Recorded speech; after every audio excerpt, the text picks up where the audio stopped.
Hi everybody, this is Val Hart, the real Dr. Doolittle, animal communicator to the stars, with my fabulous guests, Lisa Murrell and Schelli Whitehouse with Equine Alchemy. This is going to be so much fun. I love horses, but before I get into it, before we launch in, I want you to know what this is all about. We want to bring you into our world, help you see what we see, know what we know, feel what we feel when we work with animals. Our mission and our goal is to reach and teach 1 million animal lovers around the world, because we believe that animals come into our life for a reason. They are angels, they are teachers, they are healers, they are guides. When we learn to recognize and respect and revere them for the spiritual master teachers and beings that they truly are, they make us better people. So, welcome to our world. All right, let me introduce Lisa and Schelli. So Lisa Murrell and Schelli Whitehouse, they're from Equine Alchemy, and it's all about turning human potential into gold with horses. And I can't wait to hear how you do that. That's going to be so much fun. So Lisa is the founding partner of New York-based Metasystem Consulting Group. She spent the last 18 years working globally to help her clients achieve breakthrough results in business development and executive coaching. Isn't that cool? She's also the founder of Equine Alchemy, which is a groundbreaking approach to personal leadership that combines International Coach Federation coaching with equine facilitated learning. Oh my God, I love it. I've always said horses are our master teachers. If we just learn to listen and respect them, they will help us. I'm so excited. Lisa also developed the only ICF-approved coach training program for equine-assisted coaching in the world. She and her partner, Schelli Whitehouse, y'all have an upcoming book called Equine Alchemy, Turning Human Potential into Gold. It's a guide for women over 40 who are reinventing themselves in the service of others. It utilizes her extensive experience in coaching and business development with horse wisdom. I love horse wisdom. Y'all do coaching workshops, mentorships. You're in North Carolina. You have four-legged and a two-legged. I just met your husband. We've got daughters and lots of divine grace helping you today. So if you can find out more about the work at www.equinealchemy.com. Again, equinealchemy.com. Welcome, Lisa. Welcome, Schelli. Oh, Val, thank you, Val. You so much. Lovely. I love it. Yeah, it's already fun, and we just started. Yeah, I know. It's great, isn't it? So welcome. Yeah. All right, so I can't wait to hear about the horses and what you're doing with them. I got started. My start professionally was working with show horses, cutting horses, Grand Prix dressage horses, all sorts of horses. Near and dear to my heart, first love from my life. So tell us more about what you teach. What do you think is really important people need to know right off the bat about what you're doing? That listening is important. Listening to our bodies, listening to what our entire selves are saying, and the horses help us to do that. You know, we kind of walk around like talking heads. And I think that's one reason why so many people like and adore animals, because they don't do that. And so that's first and foremost, I think the thing that people find the most valuable is they connect to a part of themselves that they didn't necessarily know existed. Yeah. We like to say, through working with us, you learn how to connect with yourself so that you can better connect with others. I love that, and that's absolutely the truth. That's what animals do. You're absolutely right. They bring us to ourselves. They bring us present. They touch us at every point. You know? Yeah. I think that's you said right at the top, Val, that horses are the master teachers. Yeah. They are, and of course, there's many reasons why horses are the masters at this, even scientific reasons, and we have our own little spiritual connections and all of that. Yeah. And I think that's kind of the crux of the whole coach training program, because even when we're not with the horses, we still have the horse wisdom that's infused with the learning.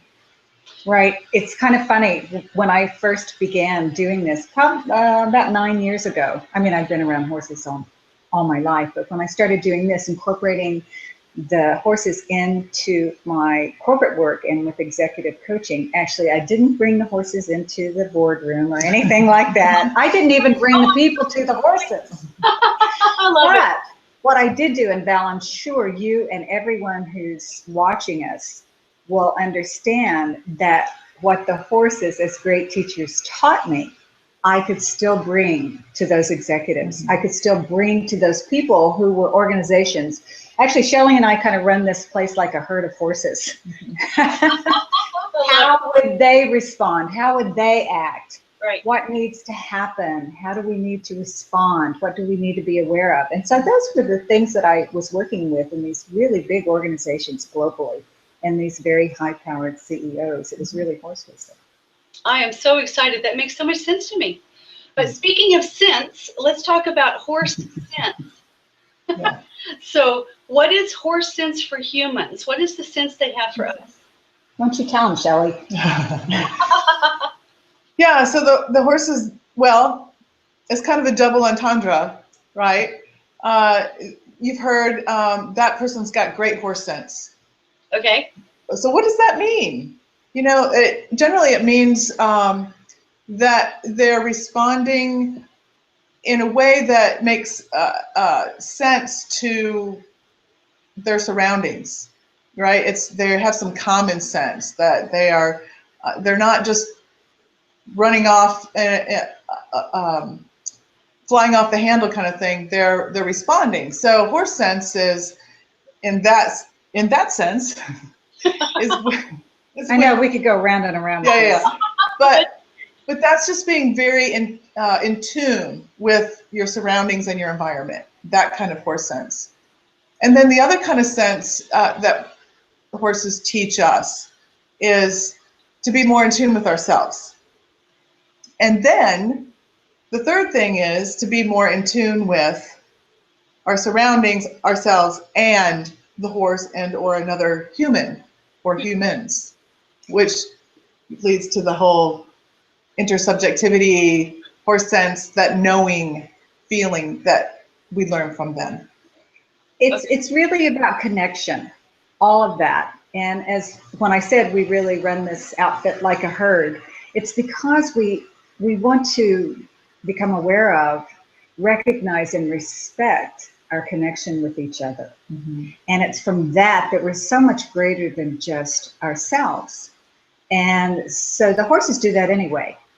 That is just who they are. Mm-hmm. So that is the horse sense. I think humans might say street smarts or something like that. Yeah. But it really is an innate knowing, Val. Okay. Okay. Okay, so I have a question. Can you give us a story that would illustrate the point, perhaps? Horse sense. Yeah. Actually, there was a woman with whom we were working. We just finished one of our intensives, we call them, with the horses, and they're 3.5 days. And there was a woman who wasn't sure that she should come and study with us. And she had worked and done some things with other practitioners who were working with horses. And she was a very, she liked research.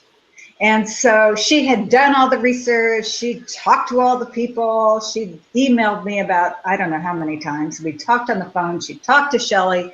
She talked to the other students. I mean, she had done every kind of market research and analysis that one could. And in the end, she had to make a decision. And she told us today that the thing she really appreciated about herself the most was that she trusted her innate guidance system to come and work with us, because after having spent 3.5 days, she said, this is absolutely the place that I should be. Wow. So that was her horse sense. So the analysis and all of that was information for her, but the decision was made from her gut and from her heart, and that's what we think horse sense is. Got it. So the program she took her through helped her access her innate knowing, if I'm understanding this correctly. So like horses, they trust themselves. They right. Really know and tune in, and they're present, and they're aware, and their senses are open, and they're clear. You know, and I know like a quarter horse, if they get spooked or something is dangerous, they'll take off for a quarter of a mile and then they stop to think about it. Yeah. What was that? Well, at least I don't have to see it up close and personal. Yeah, I don't have the light on my back. I must have been okay. That must have been the right action.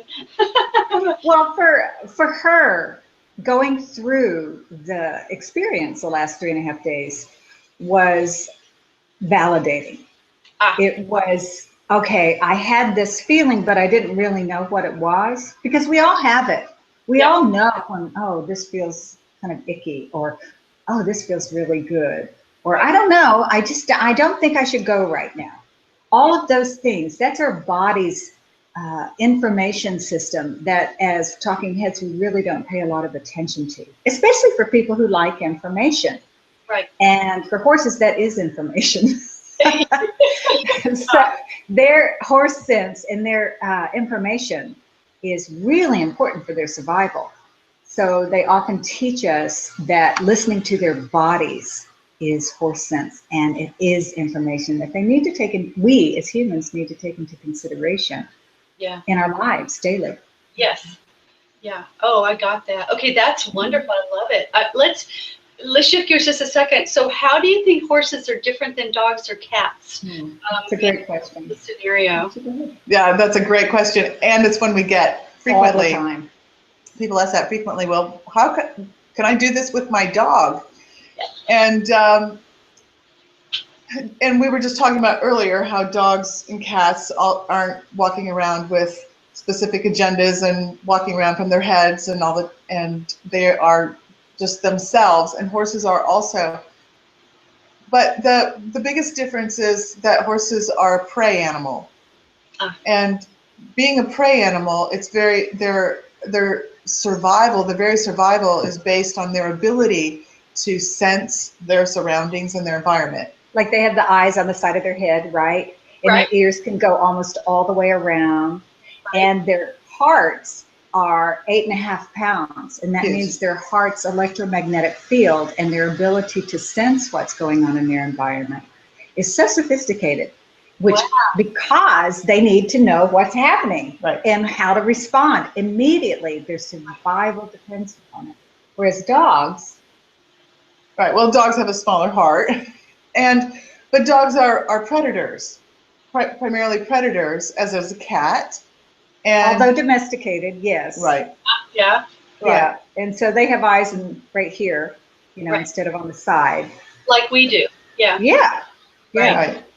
Also, dogs tend to be more, dogs are very loyal, and they tend to bond differently than a horse does.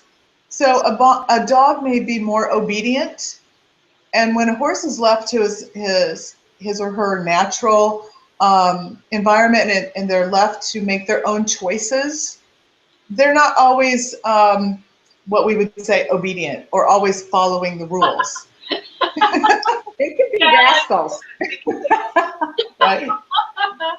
Also, they bond with other horses. They're herd animals. Yeah. And although originally dogs were in packs, now the domesticated canine often bonds with the human. And of course, that's what makes them who we love so much. And cats, well, they just do whatever they want anyway. I love it. Yeah. Okay, got it. All right.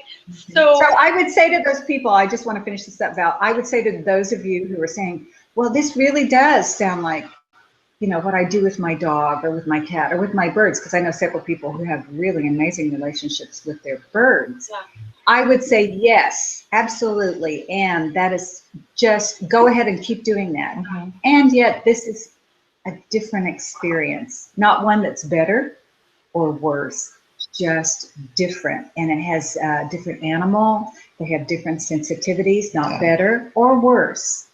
But what Schelli was saying about them being animals that are preyed upon in their environment, plus the fact that horses go way back with humans, way back. They've been with us through so many things. So there's like a archetypal or a historical connection, even mystical, dare I say it, connection with humans. So there is really wrapped around a lot of stuff. And so that relationship is going to be different than you with your dog or you with your cats. Because I have all of them.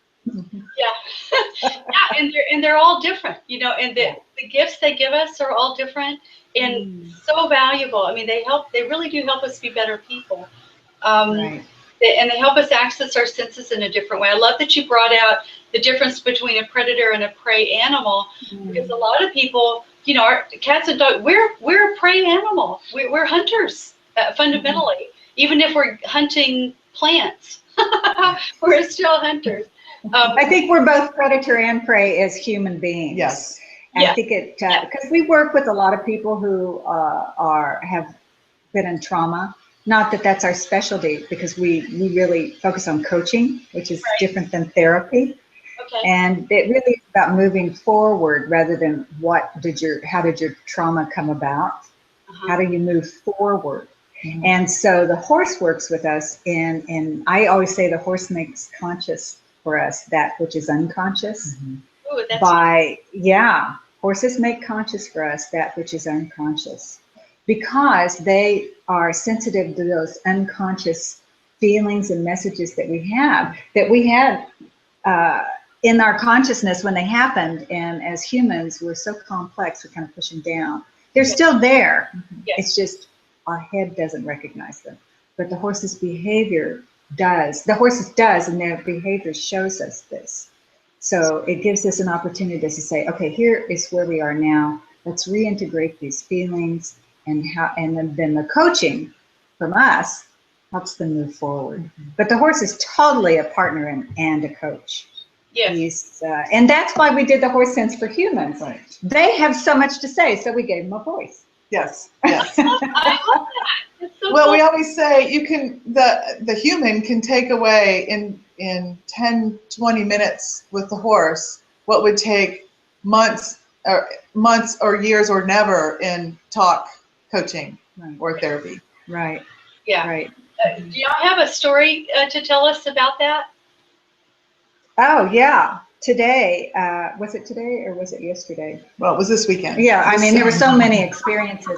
One common experience that people have is they go into, we have a round pen, which is an enclosed kind of gated area, right? And the horse is in there at liberty, which means they don't have a halter on or anything like that. They're free within this enclosure. Right. And we make safety is just number one for us. Good. And for the horse and for the human. Thank you. Good. And so we really prepare the human to meet the horse where they are, which has a lot of energy work, has a lot of just really, can we please develop some mindfulness and awareness before we go in with these magnificent beings who are so sensitive.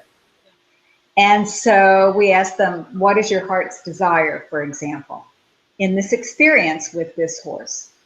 And so they have all kinds of stuff like, well, I just want to connect, or I just want to find out what's happening with me in this situation, or whatever people say. But we want them to come from their heart. And so they go in and immediately they go into their heads. And the horse, it's kind of like a radio station where the signal isn't tuned in. Yeah. So the horse, there's no connection. There's just, I mean, it's kind of like when, if you're a woman listening or watching this, you go home and you're talking to your husband and they're not even hearing a word you're saying. They're not on the same station as you. Well, that's kind of like going into a horse and being in your head. And so we gently remind them, let's pull that energy back into your heart. Let's pull that back in there. And so they do. And then from that place, they can feel these feelings and have these realizations that they would never have.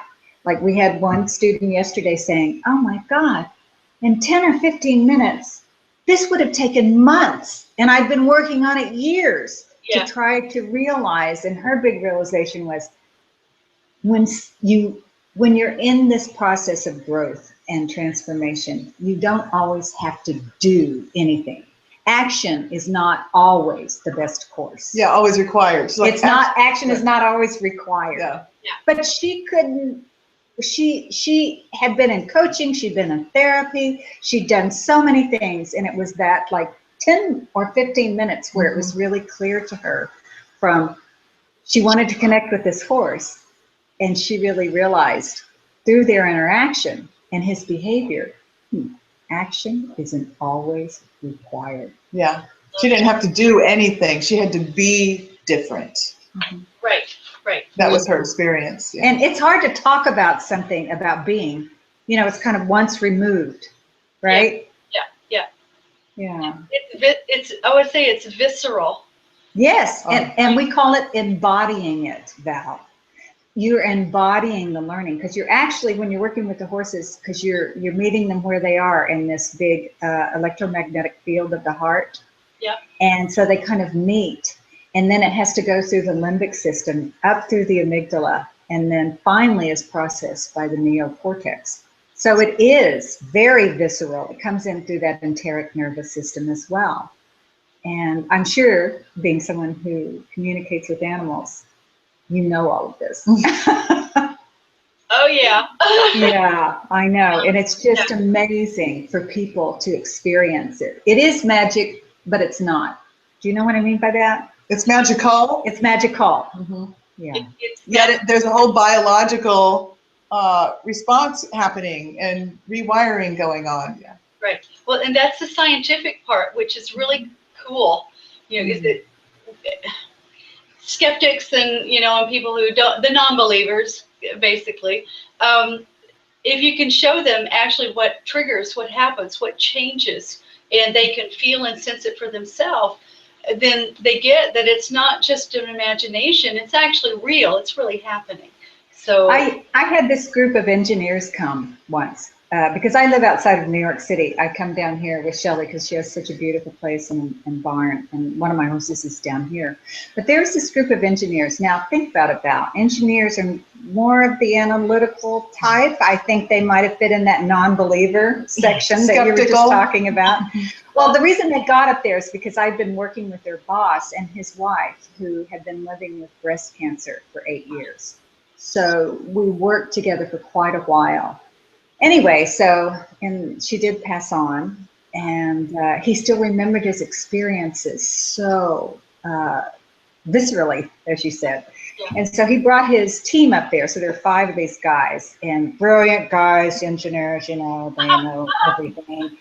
They're kind of like, ho-hum, what are we doing up here? Yep. And so there was a time where I put them, again, in this round pen, this enclosure, and I went in with them, and I said, all right, so I want you to move the horse just through this, your gut, or through the power, where your power source is.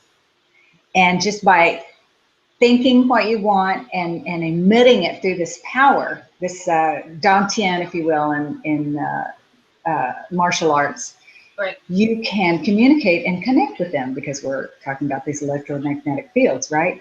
Yes. Well, he's just kind of rolling his eyes, thinking this is the stupidest thing I've ever done and a waste of my time. And so we're there and we spend a little time, and then all of a sudden he does it.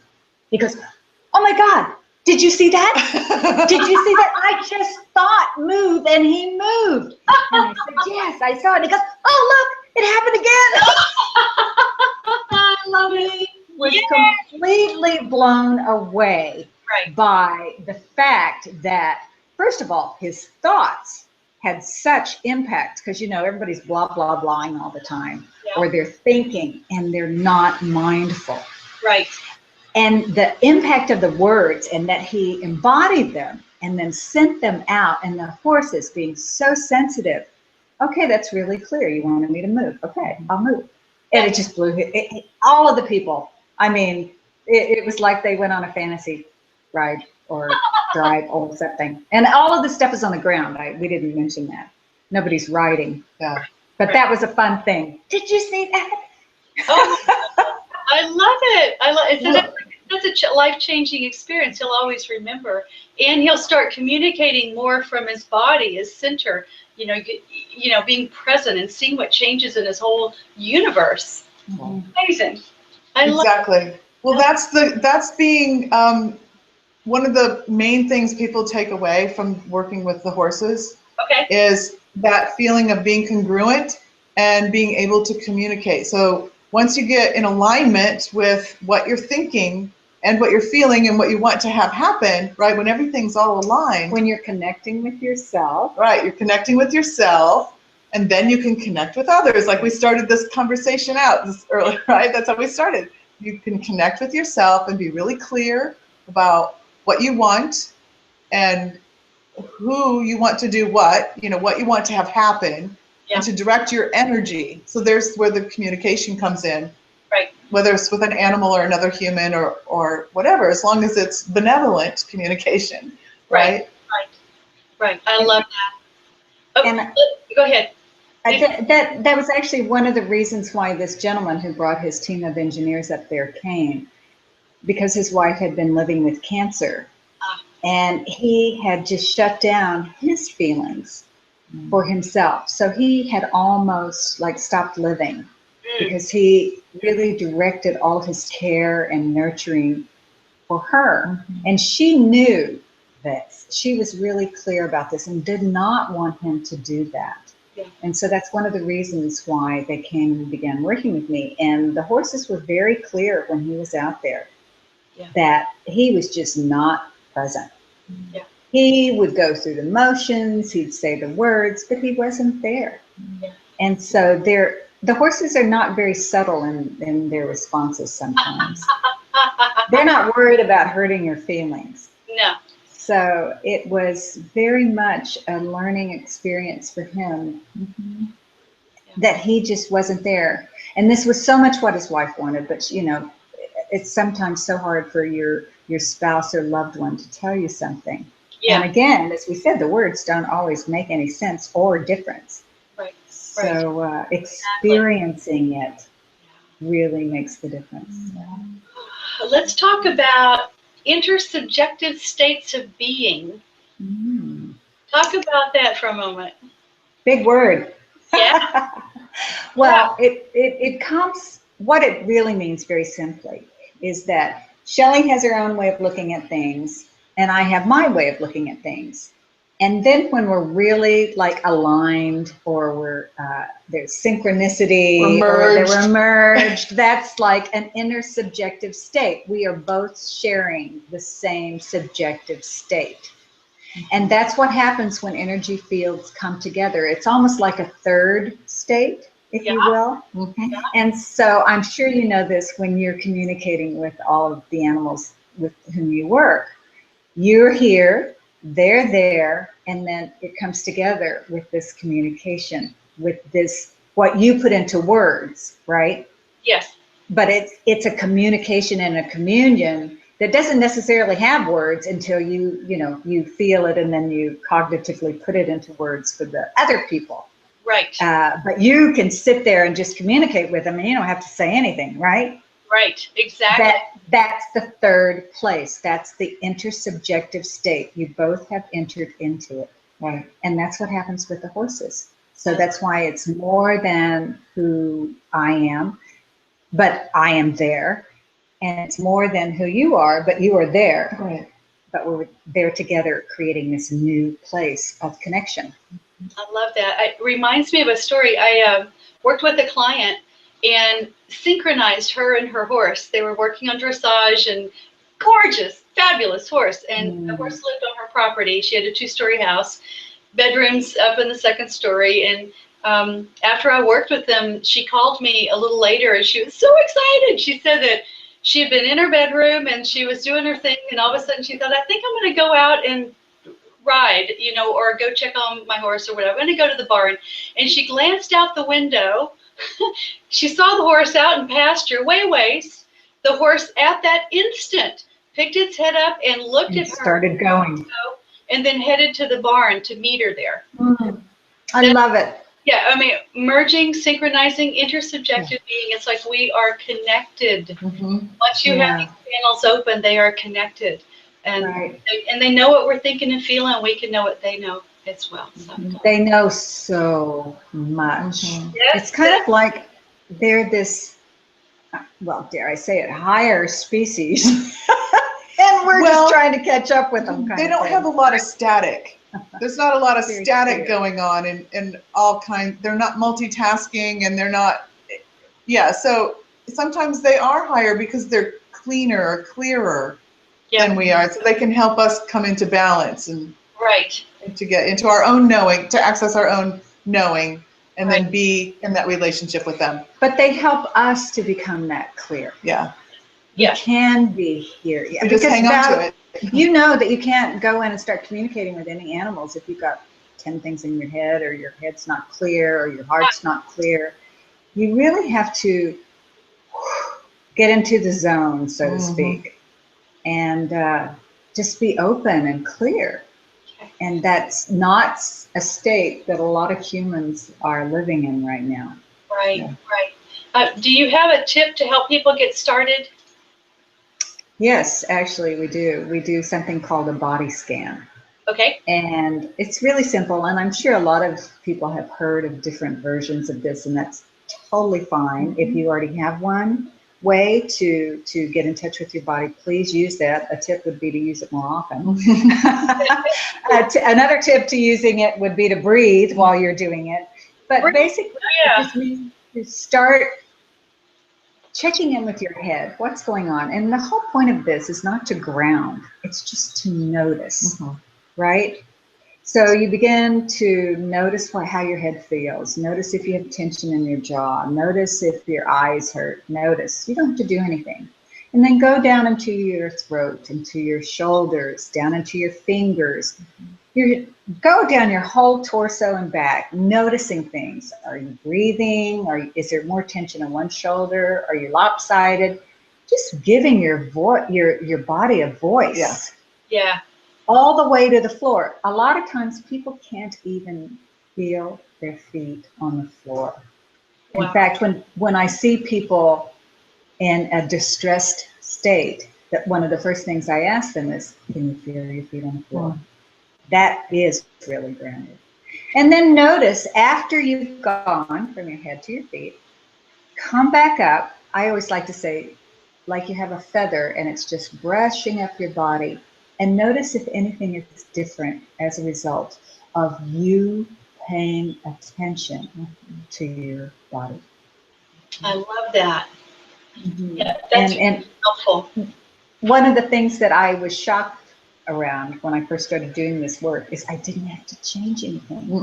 I didn't have to do anything. Literally, giving consciousness to different aspects of your body clears whatever, like static, as Shelley was talking about it clears it out. And so already you're more open and clear simply by doing that, and it just only takes a moment. It brings you to the present. You cannot communicate effectively if you're not here. If you're not present with your mind and your heart, if you're kind of, your mind's somewhere else and you're feeling something different than what you're expressing, and so you're all discombobulated, literally. Yeah. So you've got to integrate the head, heart, and your gut. Yeah. Yes. And we do a lot of that particular work with the horses. But that simple body scan brings you to the present. You don't have to change anything. And whether it's a conversation you're going to have, or you're going to work with your horse, or you're going to interact with any of your animals, you're not only clear, but you're here. You're clear in here. And it can take as little as 30 seconds. I love that. Thank you. Thank you. All right. Well, I know you've got some cool stuff on your website. And if anyone's interested in learning how to facilitate the kind of work that you're doing, you have stuff there on your site as well. How would they get started? Yeah, absolutely. Go to www.equinealchemy.com. And we have so many options for you. 3 basic ones. One, if you want to learn how to be a coach, because we do equine assisted coaching and we are accredited with the International Coach Federation, if that's interesting to you. We teach equine assisted coaching, not speech, just coaching. We teach you how to combine the 3 skill sets of coaching, equine facilitated learning, and what we think is the most important, integration of those 2 skill sets. Yes. As well as if you're in transformation, you want to see who you really are and experience those aspects of yourself that you know are there, but you want to have them validated and discover more and how you can use them. Sacred Possibilities is where you would go on our website. Oh, I love that. I love that. Yeah, beautiful. And then, of course, there's the business place you can go and learn all about leadership development. Mm-hmm. I love that. And, I know horses when we learn from them properly, they make us so much better leaders. Extraordinary what they can do to change our life and our world. So thank you. Well, what I did was, and this is something free for everybody who's watching or anybody who goes to the site, because of my 15 years of consulting globally, I did a lot of leadership work. So what I did was I put the leadership an assessment, a proprietary assessment, and I combined it with the work that we were doing with horses. And Schelli named that shadow wisdom because it's like the unconscious aspects of ourselves, and developed something called the personal leadership assessment. Wow. So it not only shows you what your leadership capabilities are, but also what your opportunities are emotionally. And we feel like personal leadership is just how you live your life. Yeah. Right. The horses teach us how to be the leaders of our own lives. Right. They demand that you be the leader of yourself, or they don't want to be with you. Right. And or else they'll lead you or push you around. Yeah. Exactly. You all can go there. Anyone can, and it's like the first button above the fold. Yeah. Just click and you can get your own, take the assessment and find out some more about your own personal leadership. I love that. Thank you so much. Okay, everybody, go to equinealchemy.com. Check it out. Get involved. Become the best leader you could possibly be in your own life. Thank you, Lisa. Thank you, Schelli. This is awesome. Thank you, you, Val. Yeah. Really, really honored to be part of your herd. And the message and reach 1 million people. Yeah. Changing the lives of animals all around the planet. Yeah, Thank you. That. Let's be the boss mares in our own herd, shall we? Okay. Done. I think we already are. Done. Part 2, done. All right. So everybody that's watching, thank you so much for being a part of our world, for loving animals, for caring about them, for being interested in their inner world and how they can make you a better person too. This has been an episode of the Real Dr. Dolittle Show with Lisa Murrell and Schelli Whitehouse of Equine Alchemy. So come back and join us another time. In the meantime, thank you, Lisa. Everybody pick up your Quick Start to Animal Talk course on my site, animaltalkcoachingclub.com, so you can learn how to talk to your own animals and make the difference you're here to make. So thank you very much. Thanks for joining me, girls. We will see y'all later. All right. Bye-bye, everybody. Happy animaling.